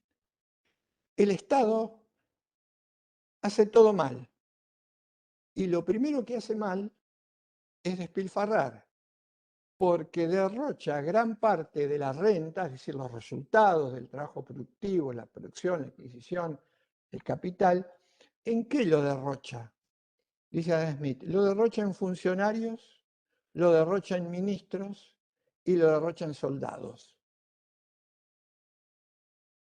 Claro, un contraseguro a esta función del Estado es el ahorro, que no despilfarremos, a tal punto que aunque el Estado, que es absolutamente ineficiente y gasta en funcionarios, en ministros y en soldados, no provoque la debacle de ese Estado.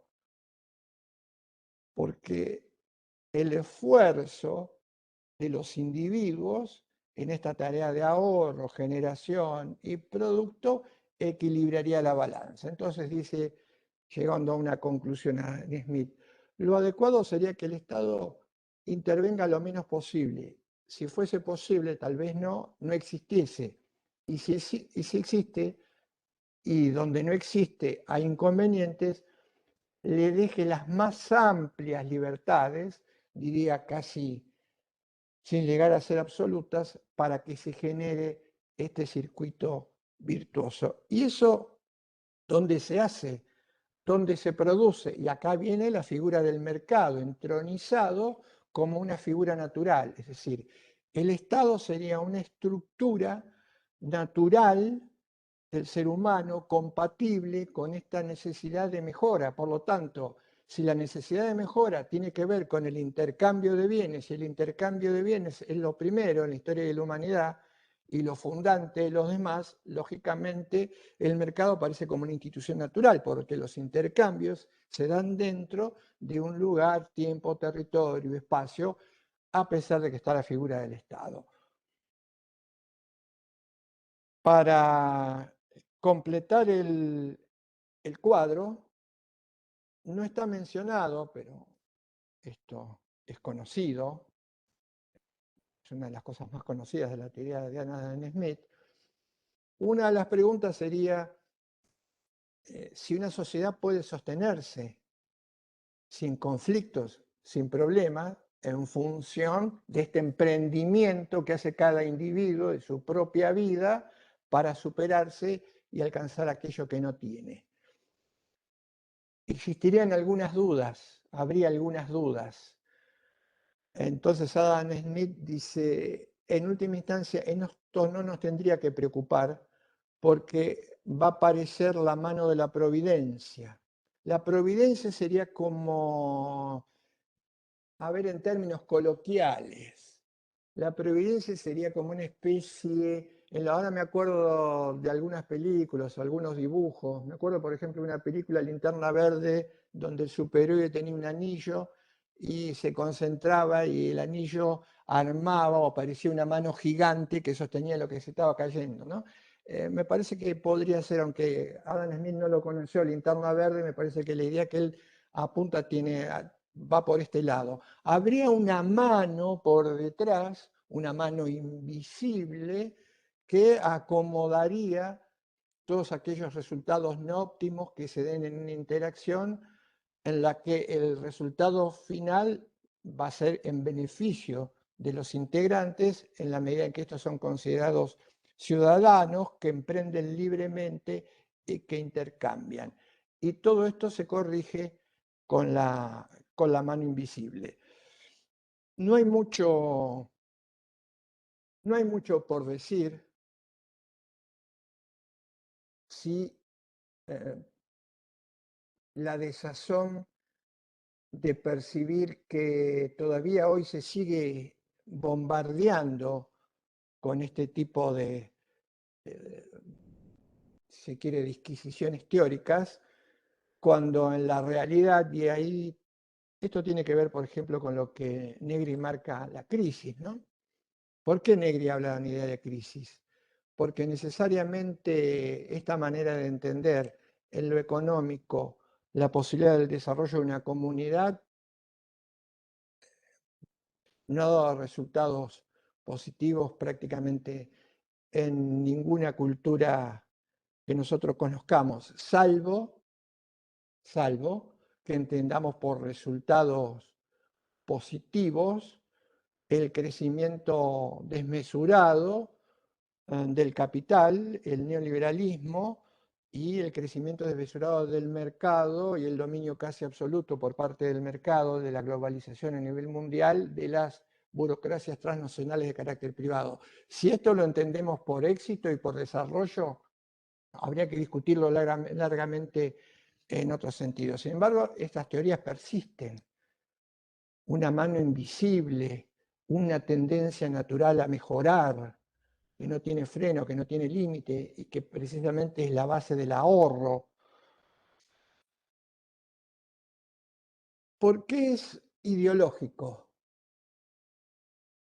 Acá se va a apoyar, agregar algo más, que nunca sobra.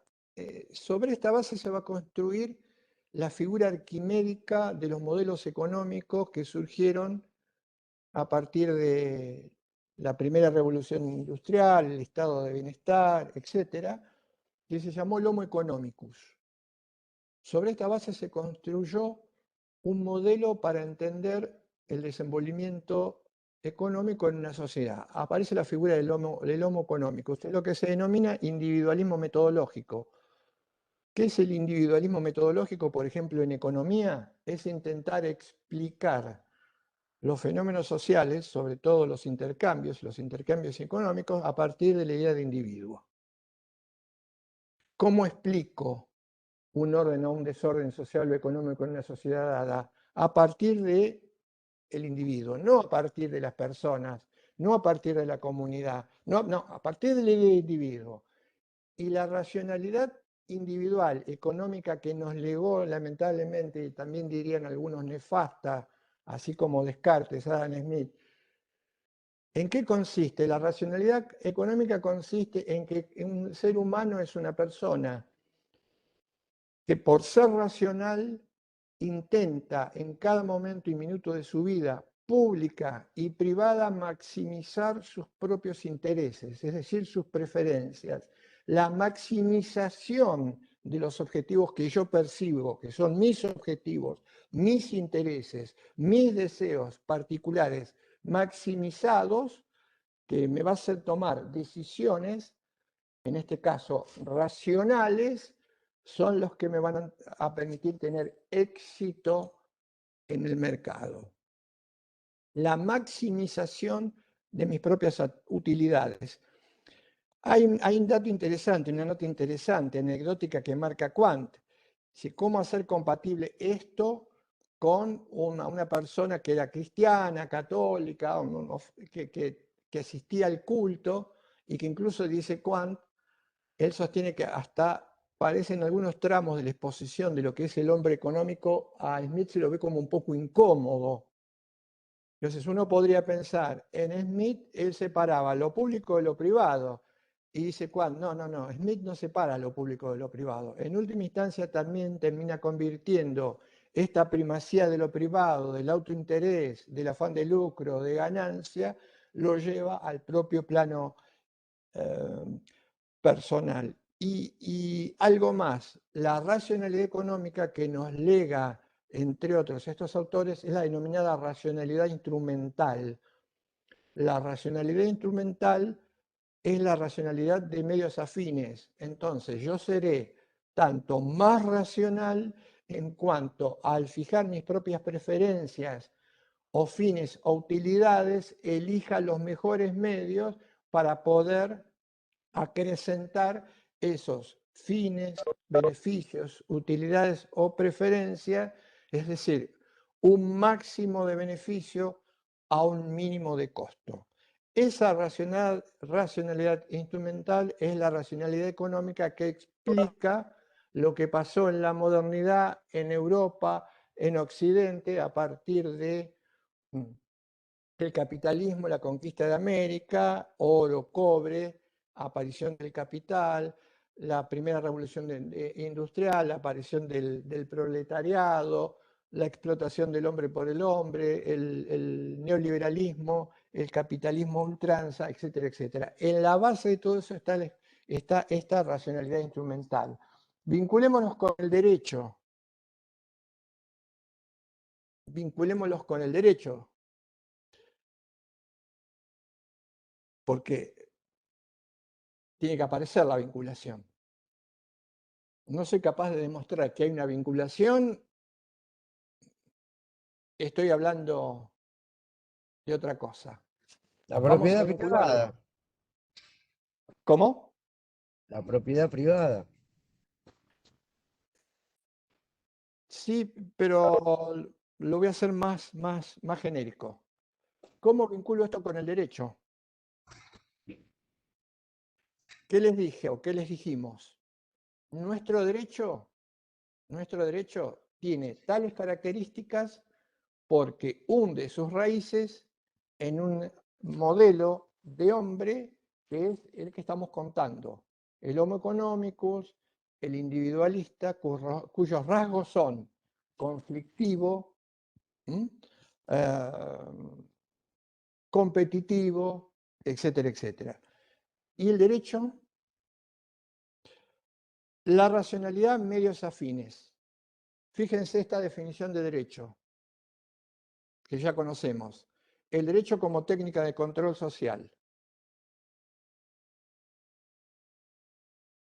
¿Cómo llegó a elaborarse una definición de derecho como técnica de control social? Precisamente porque esa definición de derecho como técnica de control social tiene que ver con esa imagen del hombre que acabamos de contar recién y que está apoyada en esa racionalidad de medios afines. ¿Hay alguna relación con el derecho o no? Derecho como técnica de control social, perspectiva kelseniana. Kelsen, dominador de la escena en el derecho en el que nosotros hemos aprendido después de tantas generaciones, hablaba del derecho como técnica de control social. Porque con el derecho teníamos que inducir a las personas a que hagan cosas que aunque las personas no quisieran hacer, se viesen conminados a hacer. Porque además había que controlarlos, porque la racionalidad era limitada. Pero entonces había que aprovechar esta racionalidad. Si no se explica la definición de derecho como técnica de control social en base a esta conexión con esta imagen del hombre que antecedió a Kelsen y a todos los modernos, entonces no se puede explicar el derecho. Y se explica, y esto da razón de ser de todo el esfuerzo que ponemos en la explicación filosófica del derecho de la imagen del hombre, en que está y está obedeciendo estas características. Medio fin. ¿Cuál es el medio para que una sociedad racional intercambie, sea civilizada y no se maten entre ellos? Controlarlos, coaccionarlos, inducirlos. Me acordaba el otro día de la jornada del derecho al consumidor. Nos han convertido en nos han inducido a que todo el eje de nuestra vida pase, entre otras cosas, en la inducción al consumo. Bueno, ahí tienen un ejemplo. Ahí ven la relación entre el derecho y la imagen del hombre. Esa relación entre el derecho y la imagen del hombre es la que soporta la idea de contrato. Alguien habló de la propiedad privada, igual no voy a tener tiempo, de la idea de contrato. ¿Por qué el contrato? Resumidamente, tipo enciclopedia Leroux, ¿por qué el contrato? El contrato también es el resultado de la modernidad. Porque en el contrato, en la modernidad, en los códigos y en el Código Civil se considera que las personas que están dentro de esa estructura que tiene que ver con el intercambio de todo tipo son individuos, son iguales, son independientes entre sí. Entonces, ¿qué hacen individuos iguales e independientes entre sí, racionales, que quieren conseguir objetivos y que maximizan el alcanzar estos objetivos, aunque muchas veces no puedan hacerlos por sí solos? Aparece la idea de contrato. ¿Qué es un contrato? Un contrato es un señor A y B que en igualdad de condiciones contrata, interviene. ¿Cómo lo llamaría yo? Encubrimiento o engaño de que el contrato en plena irrupción del movimiento industrial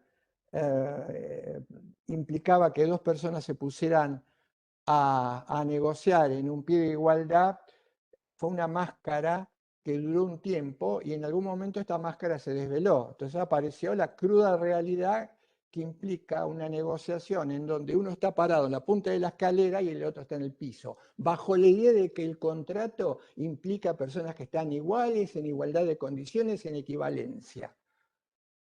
Esa máscara que permitió la explotación del hombre por el hombre y hoy permite otras cosas, de esa supuesta igualdad y libertad de contratación, que no deja de ser una ficción y una patraña en la mayoría de los casos, tiene su explicación porque se generó en esa sociedad sobre la base de esa imagen del hombre. Algo más para cerrar,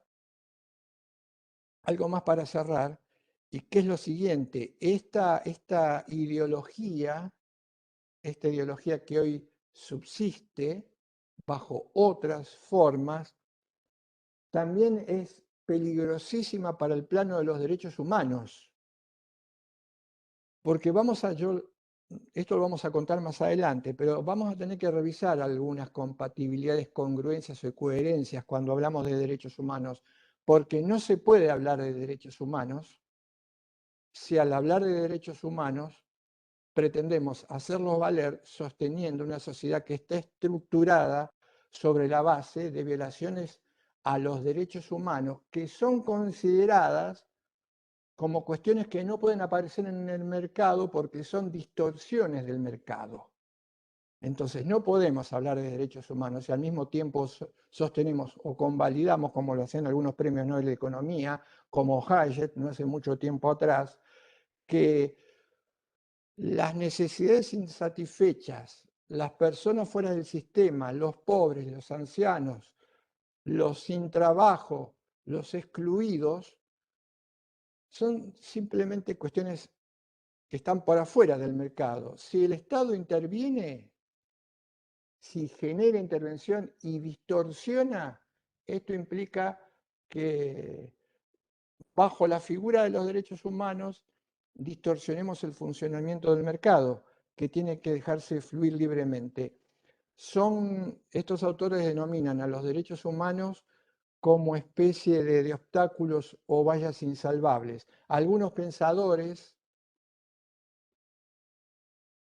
más coterráneos, más telúricos, alguna vez dijeron que el tema de los derechos humanos era un curro. La idea es más o menos la misma. Entre Hayek, estos telúricos, el curro de los derechos humanos, y Adam Smith. Hay que tratar de guardar una coherencia. No vaya a ser que, como dije hoy, hablemos de derechos humanos y al mismo tiempo avalemos un estado de cosas, una estructura social que además no podría modificarse a partir del diálogo meramente voluntarista si no es que no modificamos las propias raíces o condiciones de esta estructura. Esto es entonces lo que quería remarcar. Tal vez el tema lo ameritó y no pude cerrar o dar alguna idea complementaria como colectivismo, pero me parece que puede ser perfectamente entendible respecto de lo que se contó o con lo que se contó en clases anteriores. Pero no podíamos dejar de hablar del individualismo como ideología porque tiene que ver con lo que hacemos, con lo que pensamos, con lo que estudiamos, con el derecho, como lo acabo de dar, como creo, acabo de dar ejemplos concretos de dimensiones jurídicas que no pueden pensarse si no lo pensamos a partir de esto. Nos vemos entonces el lunes que viene. Vamos a continuar con el último contenido y tienen subido a la página el texto de Kuhn y la síntesis de la crítica que hace Buber al individualismo y al colectivismo. Una cosa más, el individualismo, ¿qué tiene de cierto? La idea de individuo. No hay ninguna duda que somos individuos, pero eso es lo único que tiene de cierto. El colectivismo, ¿qué tiene de cierto? Que formamos partes de grupos, desde que venimos al mundo hasta que nos vamos, que estamos siempre dentro de algún colectivo, familia, estado, aula, clase social, pero hasta ahí nomás. Eso es lo único cierto de la perspectiva colectivista. ¿Qué tiene de cierto no ideológicamente el diálogo? Que además de ser individuos, que además de ser seres que estamos siempre en contextos sociales o en colectivos, lo más importante es el encuentro entre uno y otro, la relación, el diálogo. Por eso Buber decía, ¿en qué consiste un ser humano? Y él decía, un ser humano consiste en una estructura que tiene dentro dos polos que están en permanente tensión. El polo individual y el polo dialogal. Ningún ser humano es ni totalmente individuo ni totalmente persona. Pero precisamente ahí se juega, decía él, la suerte del diálogo. Esa tendencia que a veces nos supera lo individual a lo personal y el intento de que lo personal supere lo individual. Dice, el movimiento o el hombre de diálogo, decía Buber, es ese esfuerzo consciente, permanente y cotidiano que tenemos que hacer en nuestra vida de darnos cuenta que la fase o el polo individual no sobrepase al polo personal. Nos vemos entonces en la próxima. Muchas gracias. Hasta la próxima. Gracias, profesor. Hasta luego.